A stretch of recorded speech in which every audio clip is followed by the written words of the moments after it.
Wrestling fans around the corner, around the world. I'm Dan Marty. And I'm John Cena Sr. SmackDown is off the air, but things are just heating up here at MWF Studios. A brand new Wrestling Insiders. Fabulous Fridays is next. Stand by. Boston wrestling sports in the MWF explodes into a new year of unknown with professional wrestling content galore, and we need you to join our family. Every Tuesday night at 10 p.m. after we review the previous night's Monday Night Raw, it's Wrestling Insiders at your house with the unpredictable WWE Hall of Famer, Mr. USA, Tony Atlas. Wednesday nights after WWE, NXT, and AEW at 10 p.m., you never know who's going to show up on Wrestling Insiders Special Edition. Every Thursday night at 10 p.m. after our NXT and Dynamite review, it's Marty Jannetty's No Holds Barred Sex, Drugs, and Rock and Roll journey through the 80s and 90s on Wrestling Insiders Party with Marty. Friday nights after the lights go down at the Thunderdome on SmackDown, it's John Cena Sr.'s Wrestling Insiders Fabulous Fridays. Plus, look for classic clips, bonus live episodes, pay-per-view watch-alongs, and more. If you want early, ad-free access to all of our Wrestling Insider talk shows, our acclaimed studio shoot interview DVD library, and to help keep wrestling legends working during the worst of times, for less than a cup of coffee at Starbucks, join our growing family at patreon.com/Boston Wrestling. Expect the unexpected in 2021.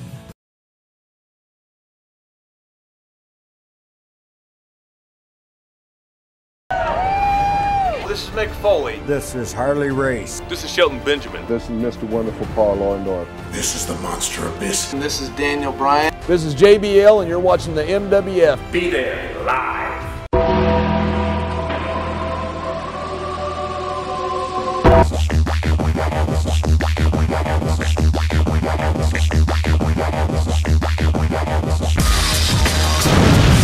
Wrestling fans, I'm Dan Marty along with John Cena Sr. We've made it to another Friday night. Johnny, the fans, especially the female fans, can rejoice. You're finally back here in Massachusetts. I'm here, ready to go, ready to talk. Let's do the show. Now, I know you toured some of the finest northern areas in the planet to try and escape COVID. I have. You spent time in Holland. I was in Holland. Northern Canada. Canada, yes. Alaska. Alaska again, and she still say no. I would have liked to have seen some of the getup that you wore in some of these Arctic places. Alaska was very cold, believe me. A lot of fur. I had a big muff. Like Margot. No. Well, you know the French. Oui. Johnny, while you were gone, and thankfully, I know the fans are very appreciative that we were able to continue at least to do the show podcast style via telephone with these. You couldn't even use a regular phone. You were in such remote destinations. I guess they call them satellite phones? Satellite phones, that's what they were. You had to go from here, click up, make sure it's shot down, reached you, all kinds of connections. I'll tell you what, I'm just glad to be back. Did you see the Northern Lights when you were in Alaska by any chance? I did. Are you I would here love to see that. But you had a chance right here in New England to see those. Well, not as nice as Northern Alaska. I'll tell you That's what. like seeing McDonald's in Northern Alaska. It's commonplace. It's pretty dark in Alaska for a while right now. There are a lot of funny things happening, but I'll tell you, those lights are just absolutely gorgeous. If you have a chance, especially in Sweden, go to the ice house, the palace, completely made of ice. They have rooms like hotels, dining rooms, serve drinks. Beautiful view of those lights. You will be just awestruck. Well, I had a nice view of Main Street in Melrose while we were talking on the phone, if that makes you feel jealous at all. A beautiful view. It's a beautiful view. Let me ask you this, Johnny. While you were gone, before we get into the king of sports professional wrestling, the heart is still in pieces, and we're still a good month away from Valentine's Day. The news of what's going on Route 1 North in Saugus, the world-famous Kowloon Entertainment and Dining Complex, Johnny. The heart is broken. Well, you know, I have to agree. I kind of felt that way when I first got the news, but my analogy is very simple. Sooner or later, every child grows and comes to maturity. And then when you reach that point, you make a decision in which direction is the best for you, that benefits not only you, but your family. And I think they've made the best decision. They are in as the best, and when the time comes for them to say, I'm Italian, arrivederci Roma, we're going to be leaving. I think they'll go out as the best. They're always on top, and in my book, will always be on top. I just hope that when this happens 2, 3, 4, or 5 years down the road, they'll cut the same deal on Route 1 that Giuffrida's cut, that the Orange Dinosaur cut, that the Kowloon building will remain, or a portion of that sign, and the building will be in place. I just think it's a landmark to 70 years of success, hard work, and not being a customer, but being made by Andy, by Bobby, by all the wait staff, everyone there, a member of a family. Truly will be a loss, but again, our children all grow up and they go their separate ways. Well, Lieutenant Commissioner of the Millennium Wrestling Federation, Sonny Yee, came from Kowloon. So certainly we had a great history. I'm going to not put it in past tense yet. Have a great history with Kowloon. Andy has been a longtime close personal friend dating back to the mid-90s.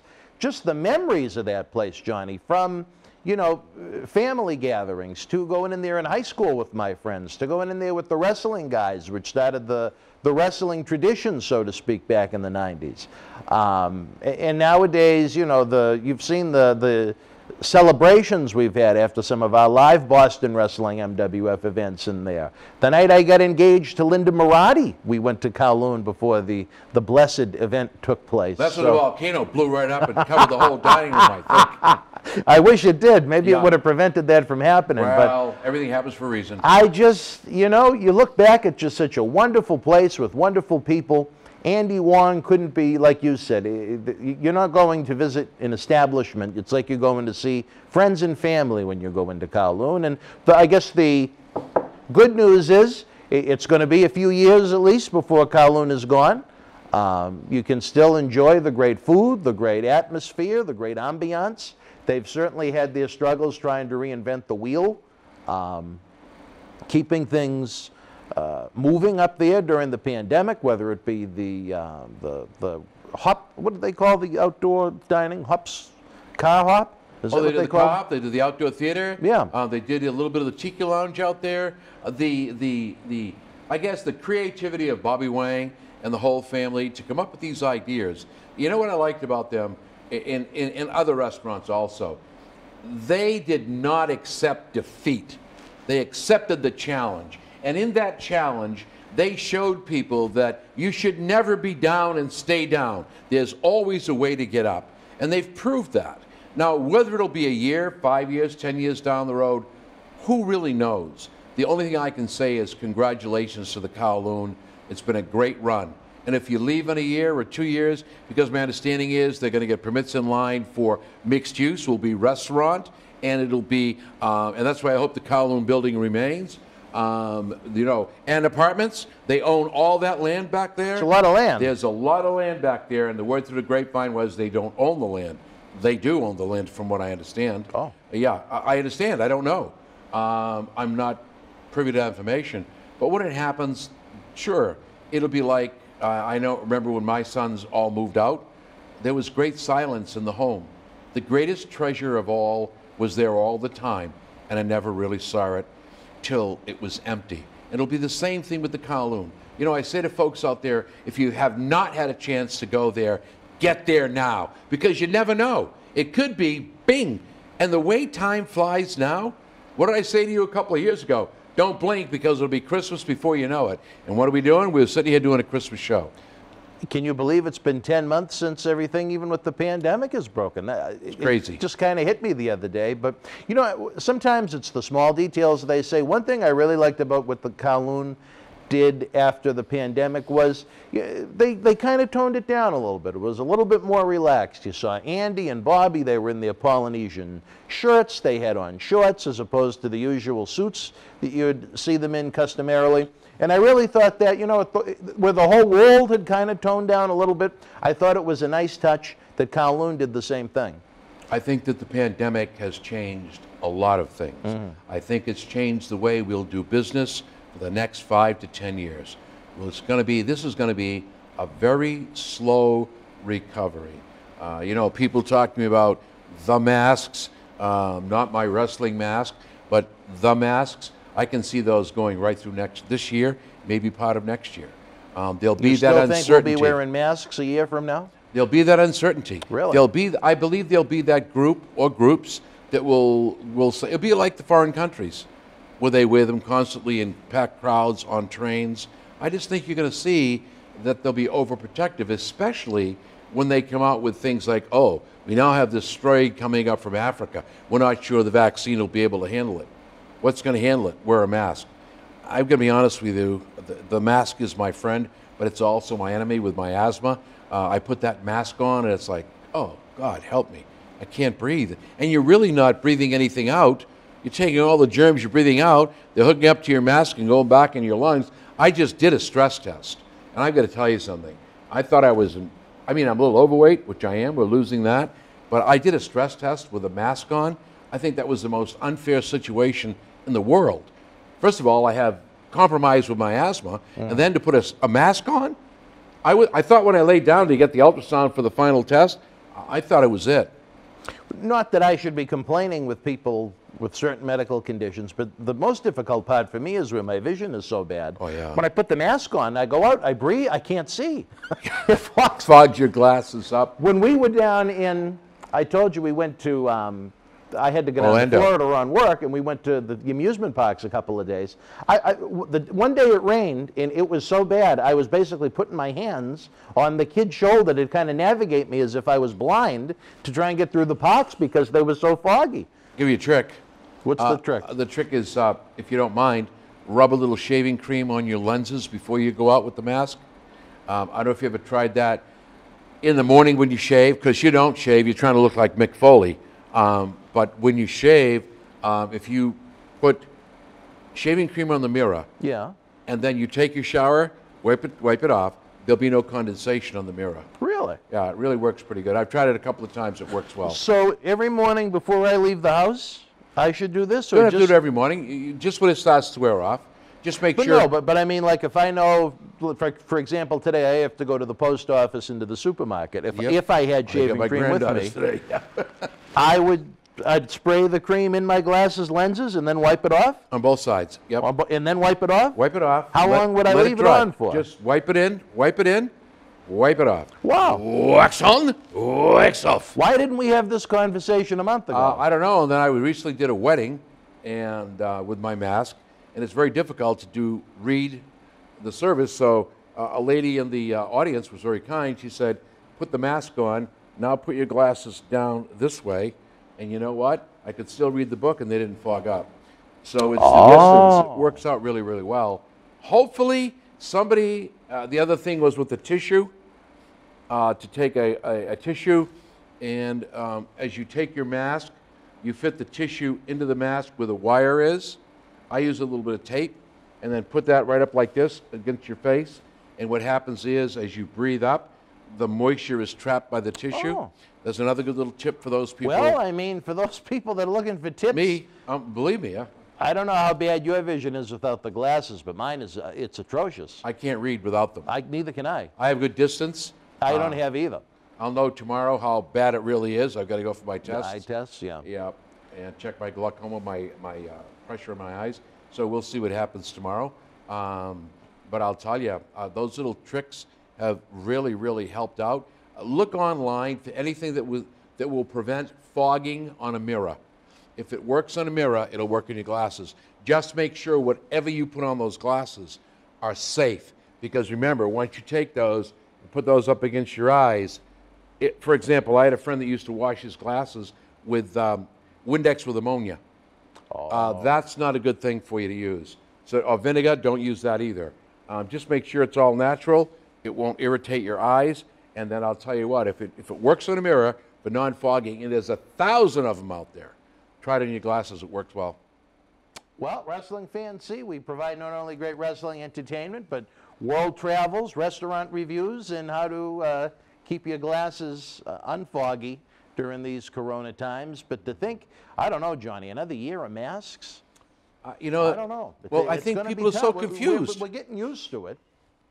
But it's a major inconvenience. It used to be you'd slap the pockets, wallet, phone, keys. Now I got to remember, and I have to thank my good friend Pure from the salon. She was the one that got me this big and tall mask for my big head because the little ones would pull my ears down like Dumbo, one of those, yeah. So she got me the supersized one. See, it pulls out, and it's got a gimmick where Plus you get the tie back. And well, you see, you put it over your head, and then Yep. that way you don't lose it. It's wrapped around almost like a necklace.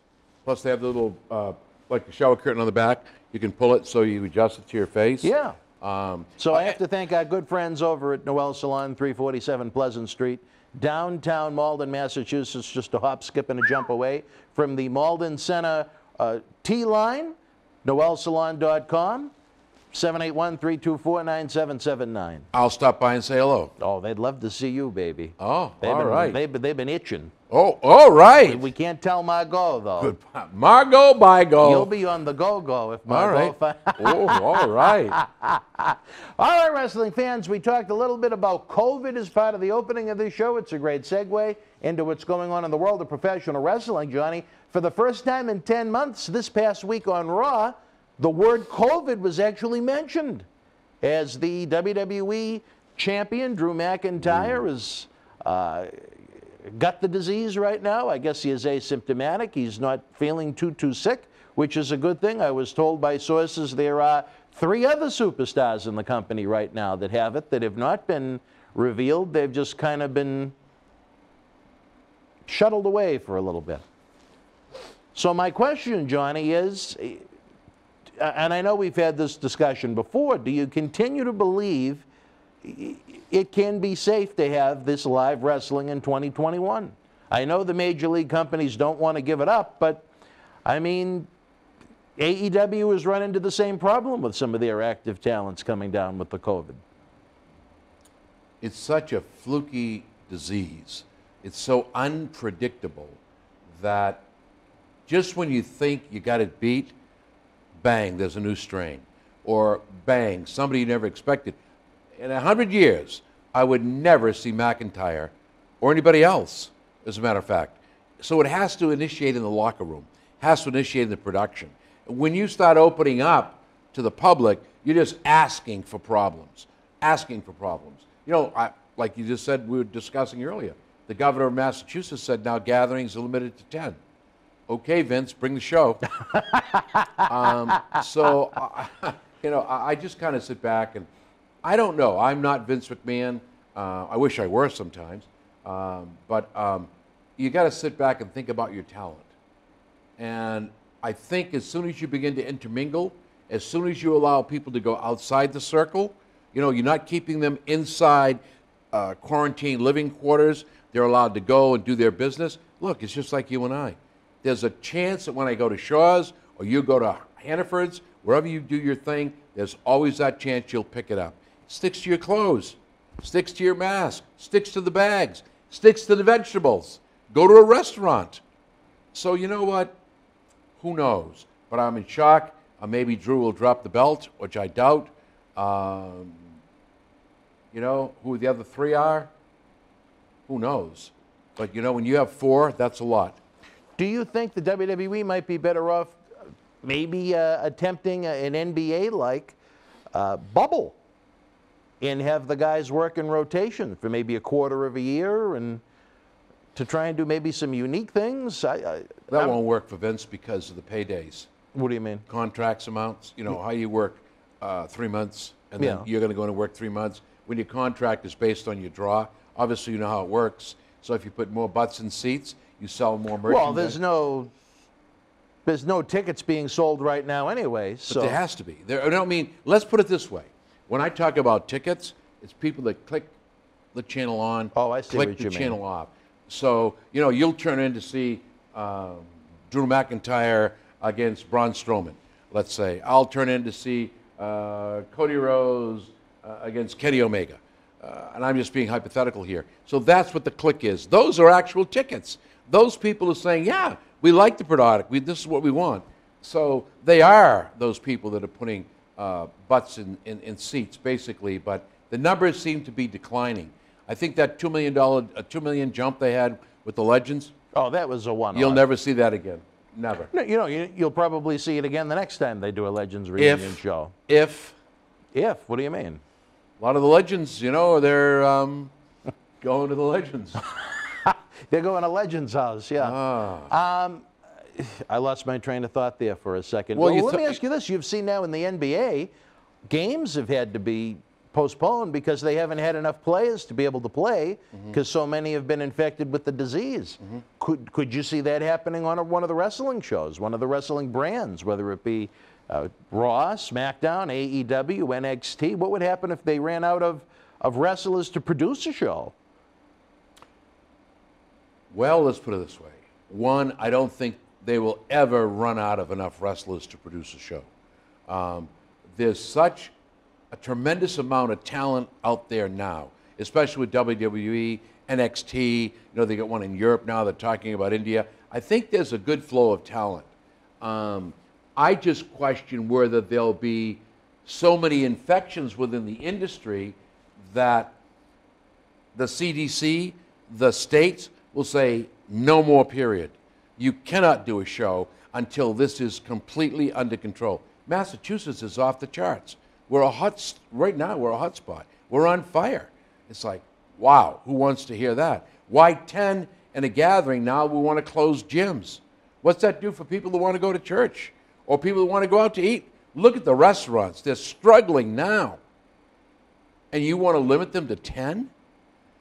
And you've got to be off the road by 9:30. Why? So I can go to somebody's apartment, get drunk, and eat their food there? You know what? That's one thing, again, to digress from professional wrestling. But if you really wanted to make a major impact with this non-imposed quarantine, so to speak, maybe if you did it from 10 a.m. to 6 p.m. when people are actually out and alive. I mean, how many people are you saving by saying, you know what? Stay home between 10 p.m. and 6 a.m. when there aren't a lot of people out to begin with. What they're afraid of is it's the gatherings after. So, for example, you and I get together and say, hey, Dan, we're going to do the show. I'll see you at the Kowloon at 7. And they don't close till 1. So we're going to be out there drinking and socializing. It's almost like when we have our gatherings after the MWF events, you mean, when there's 30 or 40 of us. Or SmackDown or whatever, when all the people come over. Right. So I just think that they got to use their heads now. You've got to sit back and But like you said, it still could be done in the privacy of someone's home. There's no law that says these people have to be off the roads, and what you've done, you're killing businesses. It's a tightrope. I go back and forth on it sometimes almost daily. I don't think the proper solution has been found either way. That's because I think nobody really has looked at a proper solution. It's a knee-jerk reaction. Oh, we're up. Well, you know what? I'm no genius. I'll sit here and admit that. Why are you up? Let's see. We were testing 50. Now we're testing 5,100. Oh, gee. Do you think the numbers are going to go up? Well, of course they're going to go up. So let's be real here. The more people you test, the more infections you're going to have. Absolutely. Let's look at and people aren't looking at the logistics. Also, I think people worry too much about the politics behind it.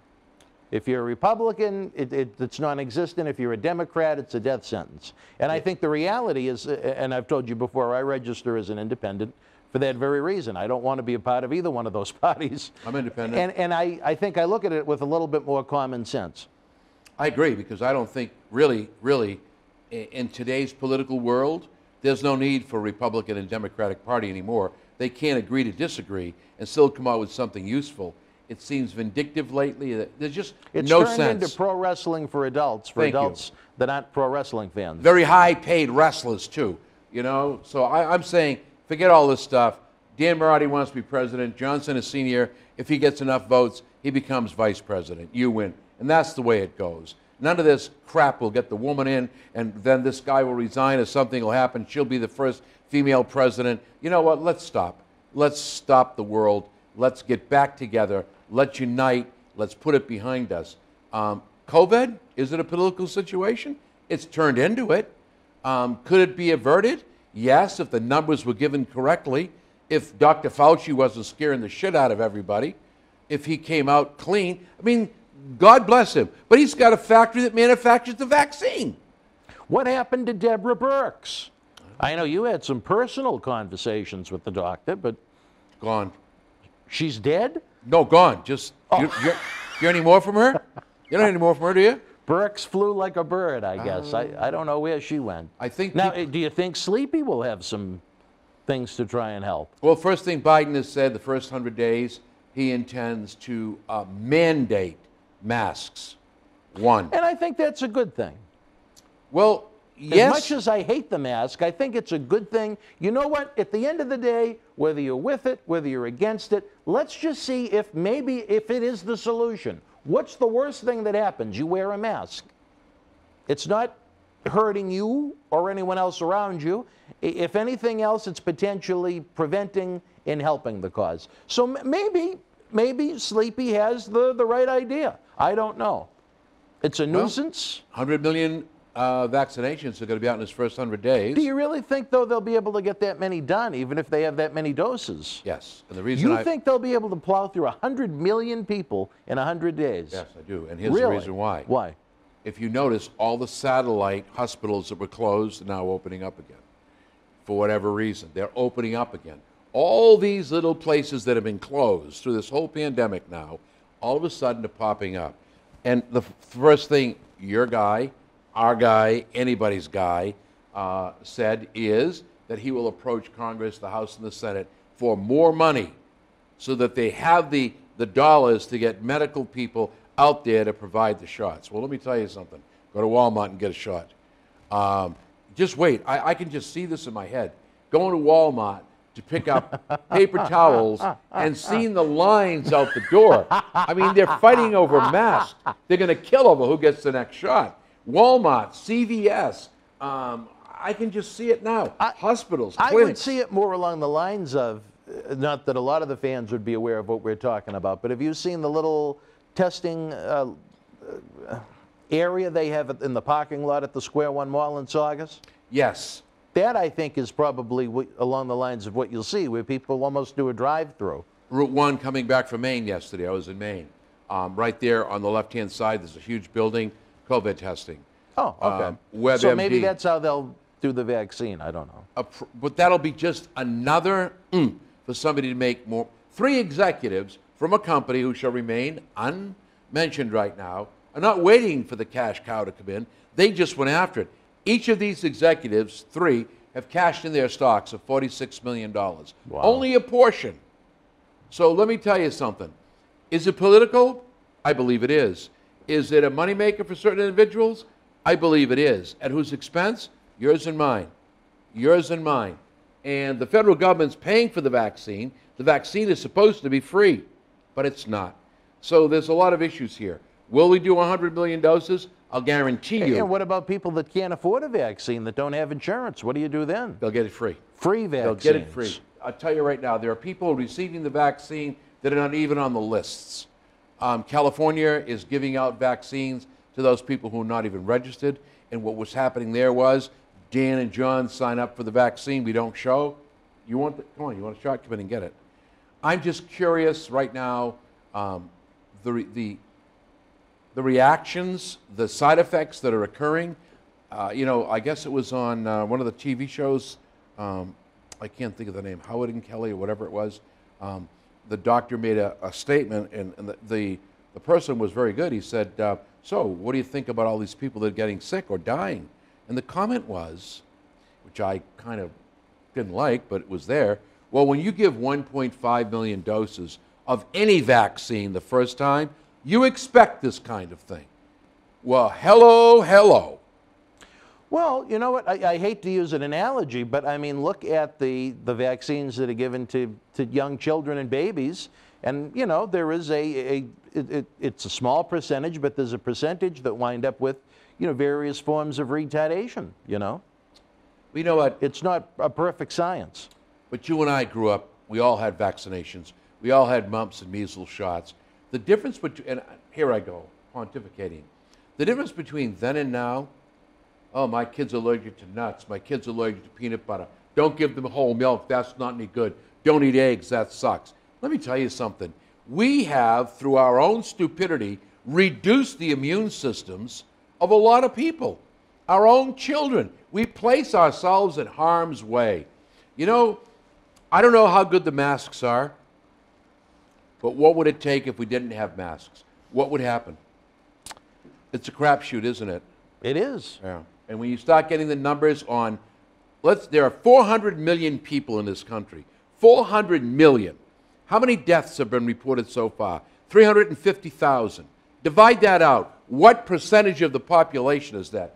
And I really mourn for those people who have lost loved ones and who have given their lives in the pandemic. Yeah, that would be under 1% with those numbers. Well, guess what? But here's my thing, and again, I certainly don't want to be accused of ageism, but at one point they were giving away the ages.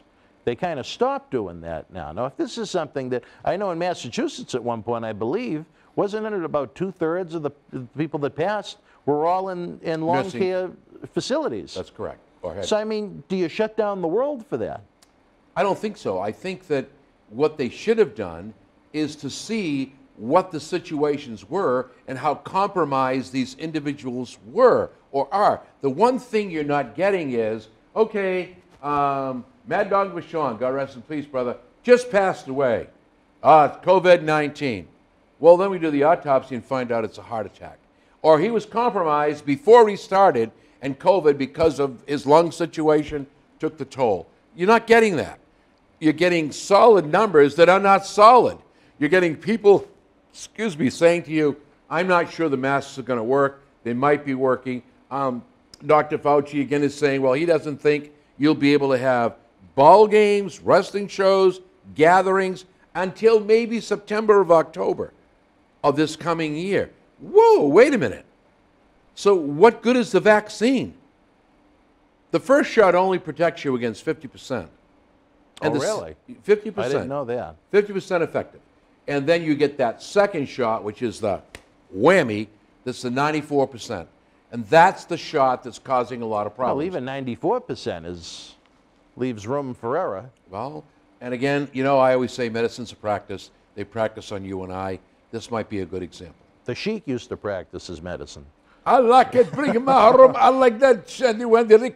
Johnny, I'm going to ask you the $1 million question. Oh, here, I got some. You want them? Not $1 billion, $1 million. Oh, I'm sorry. Okay. You only have the $1 billion bills. I do. Well, no, I brought these down to $1 million. If your son was an active competitor in professional wrestling right now, full-time, would you feel comfortable with him out there each and every week on Raw or SmackDown or whatever the show may be? The only thing I can say is this. My son is a grown man. I have no right to decide what he does in his personal life. If he decides that it's safe for him, even though I give my own advice, which a lot of parents do, he has to reach his own decision and feel comfortable about that, whatever the outcome is. That's my take on that one. What would your advice be? I think I would say, because I love the business like everybody else, be cautious, be smart, understand what you're up against. So I think if you use those types of things, all the professionals out there, friends of mine, pro wrestlers, friends of yours, have proven that we can still continue. But the danger is still there. You know, do they go in and they spray the arenas that they tape in first? Does everybody get tested before they go in? I don't think that's happening. I think it was a safer environment when you had the shows not being live, but maybe recorded earlier in the day to give them the time to clean everything in between the matches. You know what I mean? I will not argue that point. As opposed to having a non-stop 3-hour show. Let's say we start taping it at 11 and we end at 5, but we change the ropes in between every match, which I know is being done at one point. Yeah.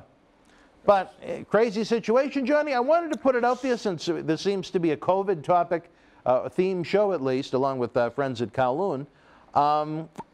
You mentioned earlier that you received some kind of brushback on social media about a comment made about Mick Foley. I wanted to give you a chance to clarify, because I know both of us, we think the world of Mick Foley. All I want to say is this. I don't know where this is coming from or how it's getting out there, and I don't mind that, but I just want You shoot. I do shoot a lot, and I get in trouble for it. Ask Margot. That's why WWE, thank you, you're great, but you know, I am just another P, you know, that thing on the wall there. It's so my whole thing is, first of all, I don't know what this thing is about. You know, I shot on Mick Foley. Mick Foley and I are very close friends. I think the world of this gentleman. He certainly has done a lot for humanity, and he's done a lot for a lot of people who were disadvantaged. I have nothing but good words for Mick Foley. Do I agree with everything Mick Foley says? Does he agree with everything I say or do? Absolutely not.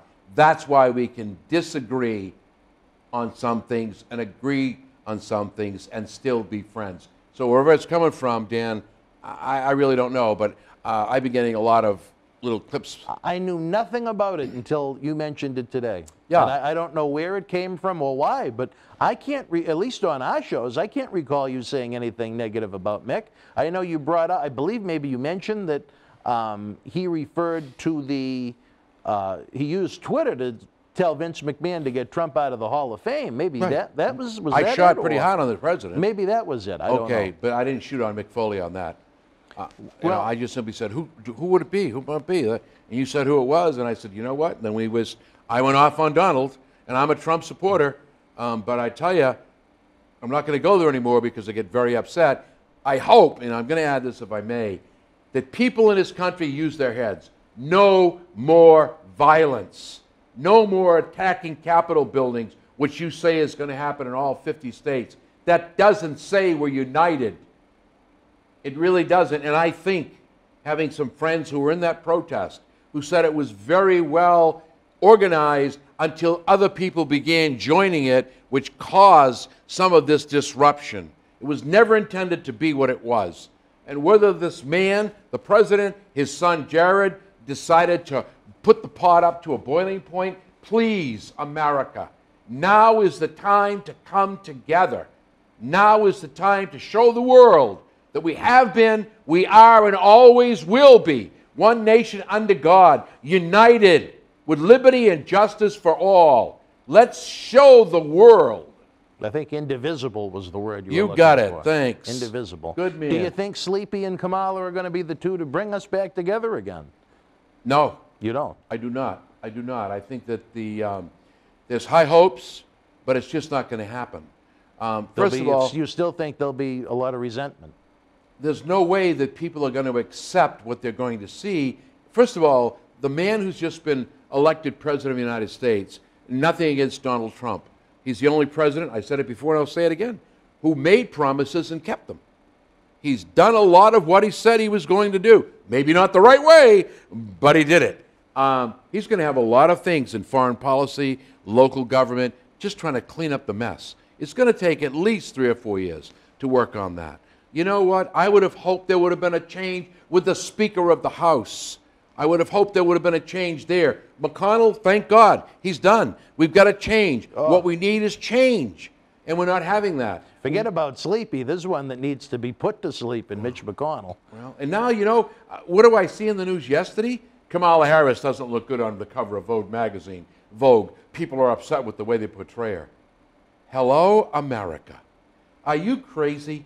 This is about a country. This is about unification. It's about making things that are wrong right. And all you can worry about is the cover of Vogue? You know what? Please God that he finishes out his term, his health is strong, and then the battle will begin. The Democratic Party in 4 years will put Kamala Harris up for president. Do you think that Donald goes for a rematch in 4 years? If Donald Trump goes for a rematch, he's a bigger fool than me trying to get back in the ring with Randy Orton. You think this should be it for the Donald? I'm going to tell you, I have respect. I tell you, I'm a supporter. I really am. Did a lot of wrong things, and that Wednesday was a bad move. And I still think he should be out. Really? I do. You would impeach him? Gone. Even with just a week to go? Here we go again. But my whole thing is this. Nixon did the right thing. He stepped down. He stepped down for the betterment of the United States of America. It doesn't mean you were wrong. It means you've come to a self-realization that I really didn't incite it, if I want to quote him, but the fact of the matter that you used the words along with your son to put the water to boil. You can't hide that, man. So why not do what's best for everyone? Look, the White House has got to be, what's the word I want to use, disinfected. It's got to be disinfected for COVID-19 anyway. That's going to take at least 3 or 4 days. Well, Leave now. Were you impressed the day of that press conference that Rudy Giuliani came out to the YMCA song Macho, Macho Man? I want to be a macho man. Anybody who sweats black from the color in their hair is not going to be a macho man. And all I got to say is this. Respect I have for everyone, but you know, when I read in the news that Trump wanted Giuliani to defend him in his second impeachment process. Okay, America. What's it take? What's it take, man? And do you see the stupidity in what's being done here? I just remember texting with baby Marty and saying you will hopefully never see anything like this again the day it all went down in Washington, D.C. But before we go, Johnny, I wanted to send along some best wishes to our friend Mick Foley, who seems like he's just about recovered from COVID. Les Thatcher, one of the more underrated brains in professional wrestling over the past 100 years. I think not only does he have COVID, but pneumonia. Hopefully Les is doing well. He had one of the great interviews via telephone in the history of this show. And on a personal note, maybe I don't know if I should say this publicly, but both Linda and baby Marty, little Devon Brent, were stricken with the COVID. So I haven't seen them in weeks. They're in my prayers. Well, thank you. Thank you. They're doing a little bit better. The little one's still feeling lousy. Linda is her still charming self, even with the COVID. So, which is better. Okay, so if I may, I'm going to say the COVID said, Linda, I'm getting the hell out of here. COVID might have helped. COVID ran. Never mind. I'm only kidding, Linda. COVID helped Linda's personality. Wow. Oh, that's wow. But you know what? It's Friday night, baby. You got to unwind, kick back, have a cold beverage, enjoy everything that we do. Fans, I got to tell you this, though, as we wrap up the show, I have to be honest. January has been not just a bad, but a horrendous month when it comes to some of the metrics on these shows. I have no idea why, because the viewership, this month it hasn't been a great month of growth. It's been steady, but everything else is just in the toilet. And I'm confused, I'm depressed, I'm sad. Earlier tonight we had Mr. USA Tony Atlas with us live. Hopefully Tony gave us the vaccine that we need to try and get back to the numbers we had from September to December, which was just phenomenal growth. As we noted, we have Tony and Johnny here in January, and they'll be here on a regular basis. Marty, we had to unfortunately push off into the month of February because of some of these metrics, and some new guests that wanted to join us. I know they love Tony on Tuesday. They love to party with Marty on Thursday. They're calling that Thirsty Thursday now. Friday night has become fabulous because of you. Maybe that's the reason I'm doing well. I brought the numbers down. Well, it's because you weren't here. Oh, wow. It's because you were over in the Netherlands with Margot. What? Margot. And then Wednesday night, the Fans are Lovin' Special Edition, Johnny. Every Wednesday night, it's a different guest, whether it be Leo Rush, Brian Knobs, Jerry Saggs, Tatanka, Savio Vega, the Warlord. It's been almost kind of like what I envisioned in the beginning, like those nightly cable news shows, a rotation of different guests as opposed to the kind of the same point of view every week like we have with you and Marty and Tony. And not that there's anything wrong with that, but variety is the spice of life. So Wednesday nights at 10, we have the special edition of Wrestling Insiders along with everything going on. Fans, all we can ask is this. We're going to have a few requests because if you're watching the show this long, we know you love us. The Super Chat, it is open. Hit the button. Any denomination will help us keep the lights on. The Patreon service is growing and becoming really important now. You get early ad-free access to every one of the talk shows. For those people that complain, oh, there's too many ads on the screen. Do you think we can do this for free? Appearance fees, hotel, airfare, cups of coffee. These things aren't cheap. That's all I get paid, a cup of coffee. I just want you to know that.